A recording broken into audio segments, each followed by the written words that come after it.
اس میں کمال اہتمام اور حرص کی انتہا ہے۔ یہ ضروری ہے کہ تشہد کے الفاظ کو انتہائی باریک بینی کے ساتھ ایسے ہی یاد کیا جائے جیسے رسول اللہ صلی اللہ علیہ وسلم سے منقول ہے۔ بعض عوام الناس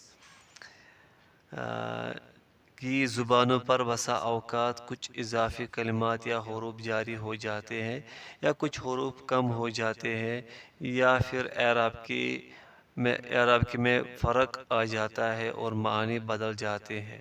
تشہد یہ ہے کہ انسان کہے التحیات للہ۔ تحیات سے مراد تعظیمی کام ہے، جیسے رکوع، سجدہ، تذلل، انکساری۔ یہ تمام امور صرف اللہ کے لیے ہیں، صرف وہی ان کا مستحق ہے، کوئی دوسرا نہیں۔ فرمان الہی ہے، یا ایہا الذین آمنوا ارکعوا واسجدوا واعبدوا ربکم۔ اے ایمان والو، تم رکوع اور سجدہ کرو اور اپنے رب کی بندگی کرو۔ سورۃ الحج۔ یہ تمام امور صرف اللہ کے لیے ہیں، ان میں سے کسی بھی چیز میں اس کا کوئی شریک نہیں، اور نہ ہی کسی عبادت کو اس کے سوا کسی دوسرے کے لیے بجا لانا جائز ہے۔ والصلوات یعنی دعائیں۔ صلات لغت میں دعا کو کہتے ہیں، اور دعا صرف اللہ سے کی جا سکتی ہے، اس کے علاوہ کسی کو نہیں پکارا جا سکتا، اور نہ ہی کسی کے پاس التجا کی جا سکتی ہے، اور نہ ہی سوال میں غیر کی طرف توجہ کی جا سکتی ہے۔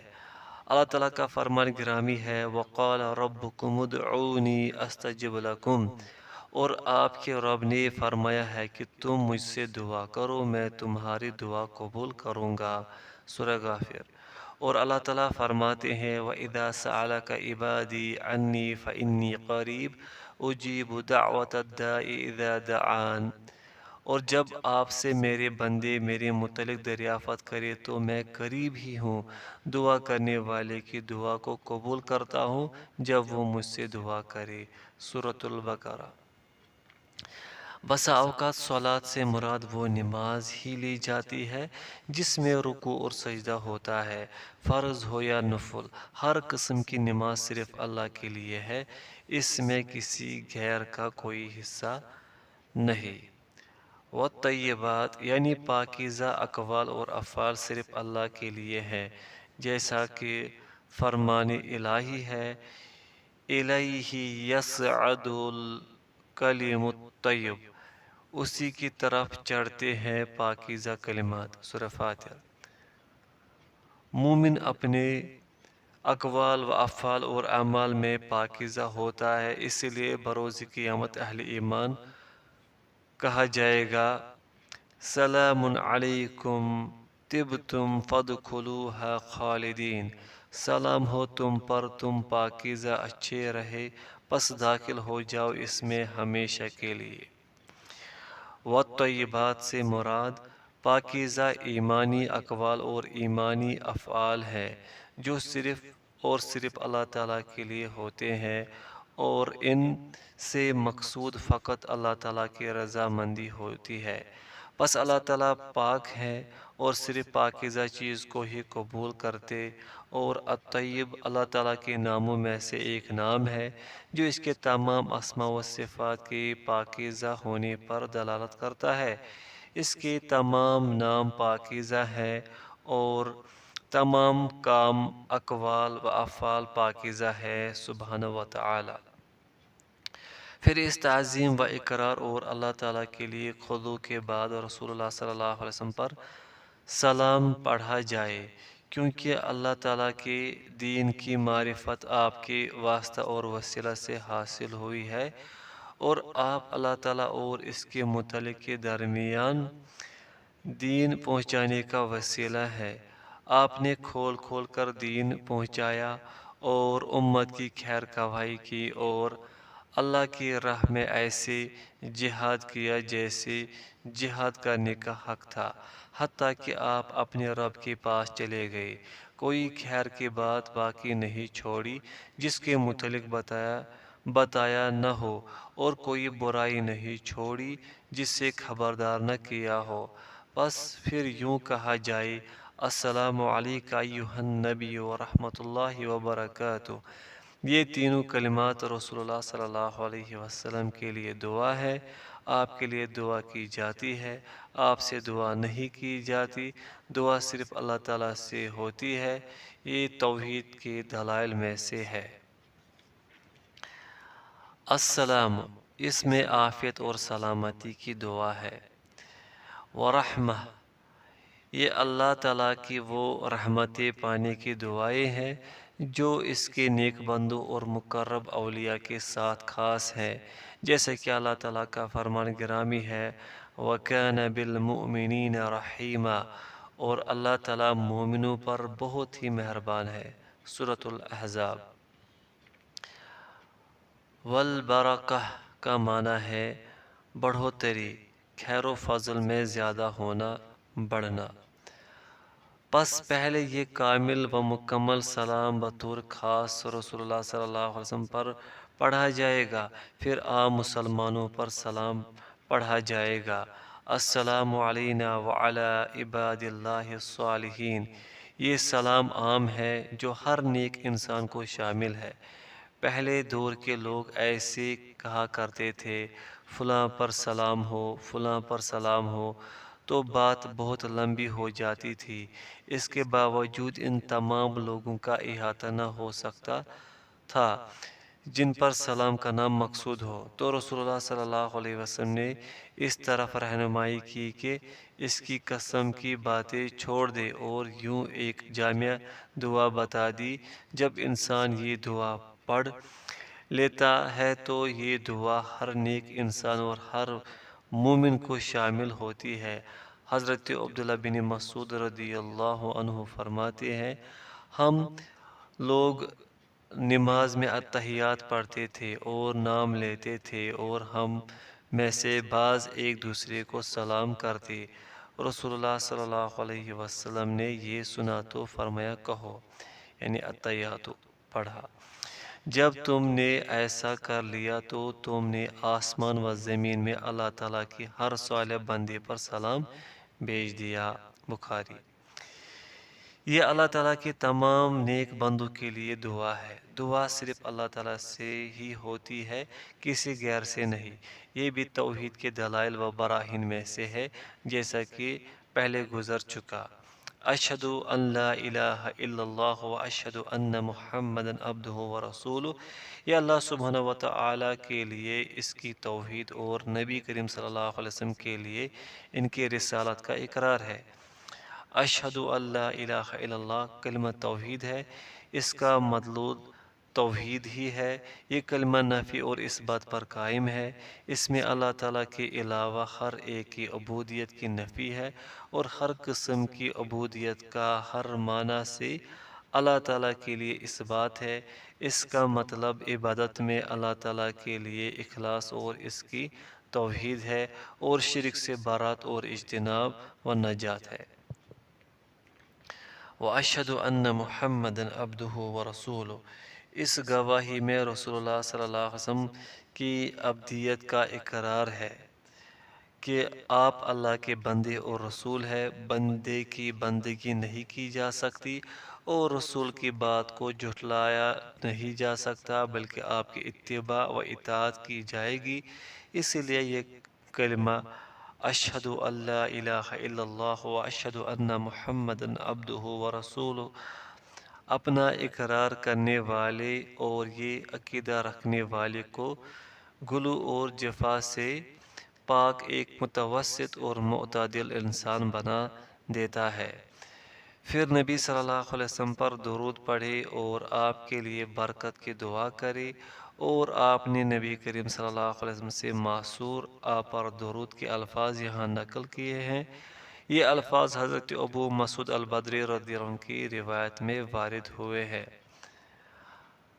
اللہم صل علی محمد وعلی آل محمد کما صلیت علی ابراہیم وعلی آل ابراہیم انکا حمید مجید۔ اللہم بارک علی محمد وعلی آل محمد کما بارکت علی ابراہیم وعلی آل ابراہیم انکا حمید مجید۔ اللہ تعالیٰ کی طرف سے نبی کریم صلی اللہ علیہ وسلم پر درود کا مطلب ملا اعلیٰ میں ان کی تعریف و توصیف ہے، اور ملائکہ کی طرف سے اور اہل ایمان کی طرف آپ صلی اللہ علیہ وسلم پر درود شریف کا مطلب اللہ تعالیٰ کی بارگاہ میں آپ کے مقام کی بلندی کی دعا اور آپ کی ثنا، اور ملا اعلیٰ میں آپ صلی اللہ علیہ وسلم کا ذکر خیر ہے۔ وبارک علی محمد کے جملہ میں رسول اللہ صلی اللہ علیہ وسلم کی ذات گرامی کے لیے برکت کی دعا ہے۔ برکت کا معنی ہے بڑھنا اور خیر و بلائی حاصل ہونا، فضیلت اور مقام و مرتبہ میں زیادہ ہونا۔ پھر آخری تشہد میں عذاب جہنم اور عذاب قبر اور زندگی اور موت کے فتنہ اور مسیح دجال کی فتنہ سے پناہ مانگے۔ صحیح مسلم میں ہے، رسول اللہ صلی اللہ علیہ وسلم نے ارشاد فرمایا، جب تم میں سے کوئی ایک تشہد پڑھے تو اسے چاہیے کہ ان 4 چیزوں سے اللہ کی پناہ مانگے۔ صحیح مسلم۔ اس دعا میں بذیل 4 امور کا ذکر کیا گیا ہے۔ اول، جہنم سے اللہ تعالیٰ کی پناہ، یعنی جہنم کی آگ اور اس کے عذاب سے پناہ کی طلب کرنا۔ بے شک اللہ تعالیٰ ہی اپنے بندے کو اس سے بچائیں گے اور جہنم میں داخل ہونے سے نجات دیں گے۔ اور پناہ مانگنے کا مطلب ہے اللہ کی بارگاہ میں التجا کرنا اور اس کی رسی کو مضبوطی سے پکڑنا۔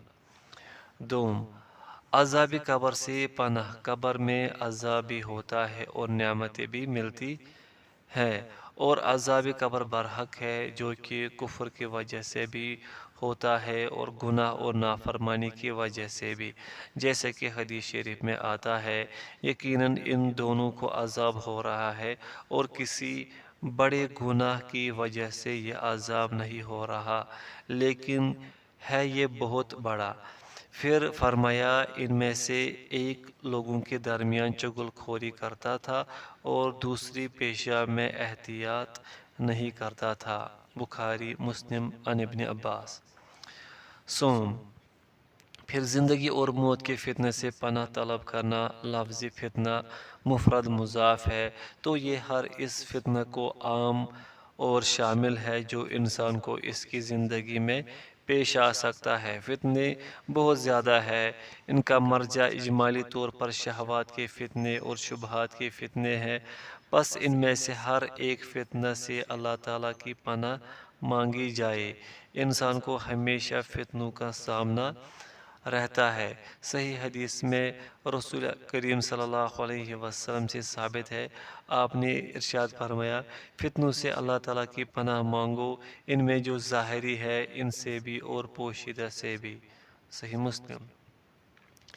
انسان کو اس دعا کا اہتمام کرنا چاہیے اور زندگی اور موت کے تمام فتنوں سے اللہ تعالیٰ کی پناہ مانگے۔ موت کے وقت کا فتنہ زیادہ سخت اور خطرناک ہوتا ہے زندگی کے فتنے میں، تو اس کے بعد بھی کچھ نہ کچھ زندگی ہوتی ہے جس میں انسان اس فتنہ سے نجات حاصل کر کے اس کا ازالہ کر سکتا ہے، لیکن موت کے فتنے کے بعد موت کے سوا کچھ بھی نہیں ہوتا، اس لیے اسے موت کی طرف منسوب کیا گیا ہے کہ یہ فتنہ قرب موت کے وقت انسان کے سامنے پیش آتا ہے۔ چہارم، شیخ رحمت اللہ کا فرمان گرامی، مسیح دجال کے فتنہ سے پناہ مانگے۔ یہ سب سے سخت ترین فتنہ ہوگا۔ اللہ تعالیٰ نے اسے قیامت کے وقوع اور اس کے قریب تر ہونے کی نشانی بنایا ہے۔ بلا شک و شبہ دجال کا خروج آخری زمانہ میں ہوگا۔ اللہ تعالیٰ نے کوئی بھی نبی ایسا مبعوث نہیں کیا جس نے اپنی قوم کو اس کے فتنہ سے خبردار نہ کیا ہو۔ اس سے اس فتنہ کا خطرہ واضح ہوتا ہے۔ ہمارے لیے مشروع ہے کہ ہم ہمیشہ اس فتنہ سے اللہ تعالیٰ کی پناہ کے طلبگار رہے، اور خصوصاً نمازوں کے آخر میں سلام سے قبل دجال کے اس بہت بڑے فتنہ سے اللہ تعالیٰ کی پناہ طلب کرے۔ اس دجال کا نام مسیح کی وجہ اس کی دائیں آنکھ کا پھوڑا ہوا ہونا ہے، گویا کہ وہ انگور کا دانہ ہو۔ اور دجال کہنے کی وجہ اس کے تمام معاملات کا دجل و فریب اور جھوٹ پر قائم ہونا ہے۔ اس کا سب سے بڑا دجل اور بہت بڑا جھوٹ یہ ہوگا کہ وہ اپنے بارے میں رب ہونے کا دعویٰ کرے گا اور پھر اپنے اس دعوے پر کچھ خلاف عادت امور کو بطور دلیل کے پیش کرے گا۔ اللہ تعالیٰ اس کے ہاتھوں ان امور کو جاری کریں گے۔ اصل میں اس میں لوگوں کا امتحان اور آزمائش ہوگی۔ وہ آسمان سے کہے گا بارش برساؤ تو بارش ہو جائے گی۔ وہ زمین سے کہے گا غلہ پیدا کرو تو زمین نباتات اگل دے گی۔ اور کسی شہر سے کہے گا اپنی خزانے نکال دے تو اس کے خزانے اس دجال کے پیچھے چل پڑیں گے۔ یہ تمام امور خلاف عادت اور عقل کو حیران کر دینے والے ہوں گے۔ رسول اللہ صلی اللہ علیہ وسلم نے اس سے خبردار کیا ہے کہ جب دجال کا خروج ہو تو کوئی اس جگہ کے قریب بھی نہ جائے جہاں پر وہ موجود ہو۔ آپ صلی اللہ علیہ وسلم نے فرمایا جو کوئی دجال کے بارے میں سنے تو اسے چاہیے کہ وہ اس سے دور رہے۔ مسند احمد ابو داود روایت صحیح ہے۔ مسلمان کو چاہیے کہ وہ دجال کے فتنے سے اہتمام کے ساتھ پناہ مانگتے رہا کرے۔ فرمایا پھر جو دعا پسند ہو پڑھے اور بالخصوص معصور دعائیں، اس لیے کہ رسول اللہ صلی اللہ علیہ وسلم کا فرمان گرامی ہے پھر جو دعا پسند ہو کرے۔ بخاری مسلم۔ یہ دعا کرنے کے لیے بہت ہی بہترین اور مناسب موقع ہے۔ اتحیات اور درود السلام اور ان وسائل کے بعد اب آپ کے سامنے صرف دعا ہی رہ گئی ہے۔ انسان کو سلام پھیرنے میں جلدی نہ کرنا چاہیے بلکہ خصوصی طور پر اللہ تعالیٰ کی متوجہ ہو کر اس سے مانگے اور دعا کرے۔ اس چیز سے بہت سارے لوگ غفلت کا شکار ہیں۔ آپ دیکھیں گے کہ کتنے ہی لوگ نفلی نمازوں میں تشہد سے بہت جلد فارغ ہو کر پھر ہاتھ پھیلا کر دعا کرنا شروع کر دیتے ہیں، مگر وہ اس بہترین موقع سے محروم ہو جاتے ہیں جو اصل خزانہ تھا۔ چاہیے تھا کہ تشہد کو لمبا کرے اور پھر جو مرضی چاہے دعا کرے۔ اگر امام تشہد کو طول دے دے تاکہ وہ یہ دعائیں کر سکے تو بعض مقتدی بہت غصہ ہو جاتے ہیں۔ ایک امام صاحب نے بتایا کہ ایک مقتدی نے نماز کے بعد اس سے کہا میں نے آپ کے پیچھے 2 بار تشہد پڑھا لیکن اس کو کس نے یہ کہا کہ 2 بار تشہد پڑھے؟ یہ تو دعا کرنے کے لیے بہترین فرصت کے لمحات تھے تاکہ انسان اللہ تعالیٰ سے دنیا اور آخرت کی بھلائی کا سوال کر سکے، لیکن یہ اپنی جہالت کی وجہ سے اس برکت گھڑی سے محروم رہا۔ بہتر تو یہ ہے کہ جیسا کہ شیخ رحمت اللہ نے فرمایا پھر معصور دعاؤں میں سے جو دعا پسند ہو پڑھے۔ نبی کریم صلی اللہ علیہ وسلم سے بہت ساری دعائیں منقول ہیں جو کہ سلام سے قبل پڑھی جاتی ہیں۔ انسان کو ان کا اہتمام کرنا چاہیے کیونکہ یہ پاکیزہ اور جامع دعائیں ہیں جو اعلیٰ مطالب اور جلیل القدر مقاصد پر مشتمل ہے، اور اگر انسان کچھ خاص دعائیں بھی مانگ لے تو اس میں کوئی حرج نہیں، اس میں کوئی شرعی رکاوٹ نہیں، لیکن نبی کریم صلی اللہ علیہ وسلم سے معصور دعاؤں پر اکتفا کرنا زیادہ اولیٰ، اکمل اور احسن ہے۔ پس انسان کو چاہیے کہ مصنوع دعائیں اہتمام کے ساتھ زبانی یاد کرے۔ پھر شیخ رحمت اللہ نے ان معصور دعاؤں میں سے 2 دعائیں ذکر کی ہے۔ ان میں سے پہلی دعا اللہم اعنی علی ذکرک و شکرک و حسن عبادتک، اے اللہ اپنے ذکر اور شکر اور اپنی بہترین عبادت کے لیے میری مدد فرما۔ یہ دعا حضرت معاذ بن جبل رضی اللہ عنہ والی روایت میں ثابت ہے۔ رسول کریم صلی اللہ علیہ وسلم نے فرمایا معاذ اللہ کی قسم میں تم سے محبت رکھتا ہوں اور تمہیں وصیت کرتا ہوں کہ ہر نماز کے بعد یہ دعا پڑھنا نہ چھوڑنا۔ یعنی یہی دعا۔ ترجمہ یا اللہ تو میری مدد فرما اپنا ذکر کرنے، اپنا شکر کرنے اور اچھے طریقے سے عبادت کرنے پر۔ یہ روایت صحیح ہے۔ احمد، ابو داؤد، نسائی، صحیح الالبانی۔ اس سلسلے میں ایک قاعدہ یاد رکھے، جتنی بھی دعائیں ہیں وہ سلام سے پہلے ہیں اور سبھی اذکار سلام کے بعد ہیں۔ یہ الفاظ کہ اللہم اعنی علی ذکرک و شکرک و حسن عبادتک، ان میں اللہ تعالیٰ سے مدد کی طلب ہے کہ وہ دوام ذکر پر اور اللہ تعالیٰ کی نعمتوں پر، اس کے شکر کی ادائیگی پر ان کی مدد کرے اور ان کو نیکی کی توفیق دے اور اچھی طرح سے عبادت بجا لانے کی توفیق دے۔ یہاں پر صرف عبادتی کا اپنی عبادت نہیں کہا، بلکہ یوں ارشاد فرمایا وحسن عبادتک، اپنی بہترین عبادت، اور عبادت اسی وقت بہترین ہو سکتی ہے جب اس میں دو بنیادی چیزیں پائی جائے۔ پوائنٹ فرسٹ، اللہ تعالیٰ کے لیے اخلاص۔ پوائنٹ سیکنڈ، رسول اللہ صلی اللہ علیہ وسلم کی اتباع کامل۔ نماز کے آخر میں سلام سے قبل یہ دعائیں مانگنے کا انتہائی مناسب موقع ہے۔ آپ نے یہ جو نماز پڑھی ہے یہ اللہ تعالیٰ کی طرف سے آپ کی خاص مدد ہے۔ پس نماز سے سلام قبل یہ بہت ہی مناسب موقع ہے کہ اللہ تعالیٰ سے مدد اور توفیق طلب کرے اور اس کی بارگاہ میں اپنی حاجت مندی اور نیاز مندی کا اظہار کرے، جس نے نماز کی ادائیگی پر آپ کی مدد کی اور اب قریب ہے کہ آپ جب نماز سے فارغ ہوں تو وہ اپنا ذکر اور شکر بجا لانے اور بہترین عبادت ادا کرنے پر آپ کی مدد کرے۔ اس میں دوسری نماز کے لیے آپ کی مدد بھی شامل ہے۔ جب آپ ایک نماز پڑھ لیں تو دوسری کی ادائیگی کے لیے اللہ تعالیٰ سے مدد طلب کرے۔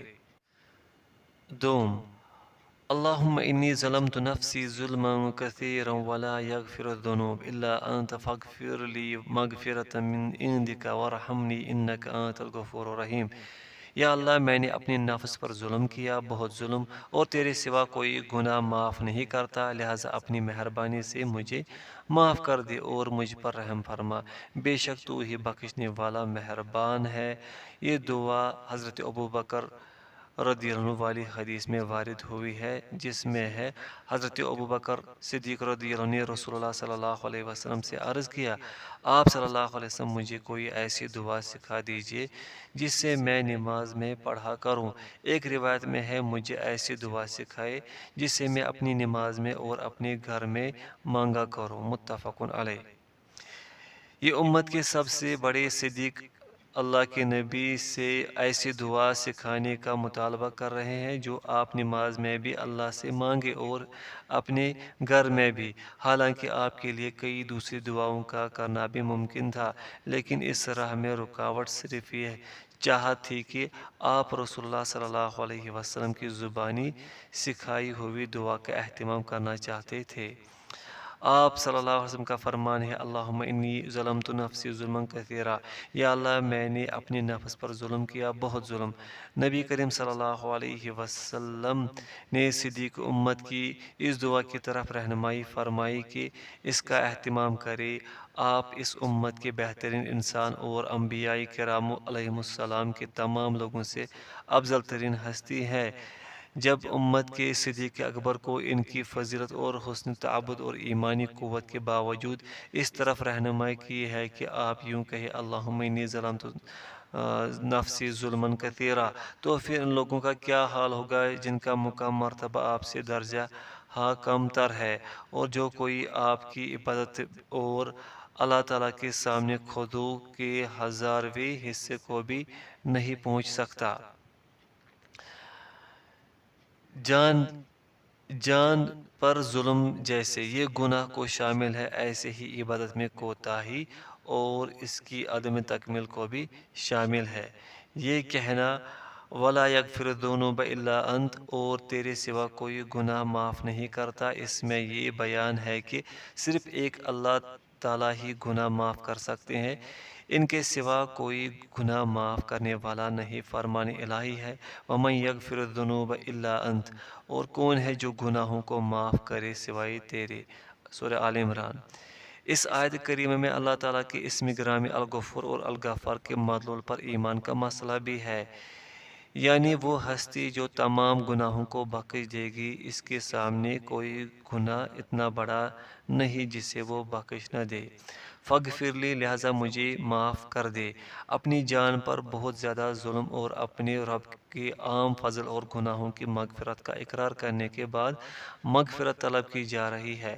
فاغفر لی مغفرۃ من عندک، لہٰذا اپنی مہربانی سے مجھے معاف کر دے، یعنی مجھ پر اپنا فضل و احسان فرما دے جو تیرے طرف سے اس پیکر عجز و نیاز پر فضل و کرم اور احسان و انعام ہوگا۔ ورحمنی، اور مجھ پر رحم فرما۔ اس میں اللہ تعالیٰ سے کامیابی اور کامرانی پانے اور اس رحمت کے حصول کی دعا ہے جو اس کے اہل ایمان بندوں کے ساتھ خاص ہے۔ انک انت الغفور الرحیم، بے شک تو ہی بخشنے والا مہربان ہے۔ یہ اللہ تعالیٰ کی بارگاہ میں دو عظیم اور مبارک اسماء گرامی الغفور الرحیم کے وسیلہ کی پیشی ہے۔ اسم الغفور میں اللہ تعالیٰ کی صفت مغفرت کا اس بات ہے، اور اسم گرامی الرحیم میں اللہ تعالیٰ کی صفت رحمت کا اس بات ہے، اور اس دعا کو ان دو اسماء گرامی پر ختم کرنے میں مطلوب کی بہترین رعایت ہے، اس لیے کہ مطلوب رحمت اور مغفرت ہے۔ ان دو کے علاوہ نبی کریم صلی اللہ علیہ وسلم سے دعا کے دوسرے صیغے الفاظ بھی ثابت ہیں، جو کہ نماز کے اختتام پر سلام سے قبل دعائیں مانگی جاتی ہیں۔ 9واں